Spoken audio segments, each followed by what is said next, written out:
দেশ ছেড়ে গেলেন প্রধান উপদেষ্টা। কথা ছিল অন্তর্বর্তী সরকার আওয়ামী লীগকে নিষিদ্ধ ঘোষণা না দেওয়া পর্যন্ত ছাত্র জনতারা শহীদ আবুল কাশেমের কফিন রাখবেন ইন্টারিম সরকারের দরবারে। এমন পরিস্থিতিতেই খবর এলো গুরুত্বপূর্ণ কাজে দেশ ছেড়েছেন প্রধান উপদেষ্টা ডক্টর মোহাম্মদ ইউনূস। গাজীপুরে হামলায় আবুল কাশেম নামে এক শিক্ষার্থী নিহতের ঘটনায় আওয়ামী লীগকে নিষিদ্ধের দাবিতে কফিন মিছিলের ঘোষণা দিয়েছিলেন বৈষম্য বিরোধী ছাত্র আন্দোলনের আহ্বায়ক হাসনাত আব্দুল্লাহ। একই সঙ্গে আওয়ামী লীগের বিচার ও নিষিদ্ধের দাবিতে সারা দেশে নতুন কর্মসূচি ঘোষণা দিয়েছিল বৈষম্য বিরোধী ছাত্র আন্দোলন। জানা গেছে ওয়ার্ল্ড গভর্নমেন্ট সামিটে অংশ নিতে সংযুক্ত আরব আমিরাতের উদ্দেশ্যে ঢাকা ছেড়েছেন প্রধান উপদেষ্টা। আজ রাত 8:45টার দিকে ঢাকা থেকে আমিরাতের উদ্দেশ্যে রওনা হন তিনি। বিষয়টি নিশ্চিত করেছে প্রধান উপদেষ্টার প্রেস উইং।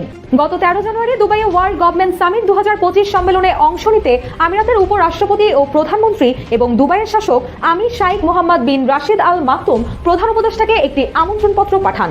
এর পরিপ্রেক্ষিতেই প্রধান উপদেষ্টা শীর্ষ সম্মেলনে অংশ নিতে সম্মতি দিয়েছেন। আর এই সম্মেলনে অংশ নিতেই বাংলাদেশ থেকে আমিরাতের উদ্দেশ্যে পাড়ি জমিয়েছেন তিনি।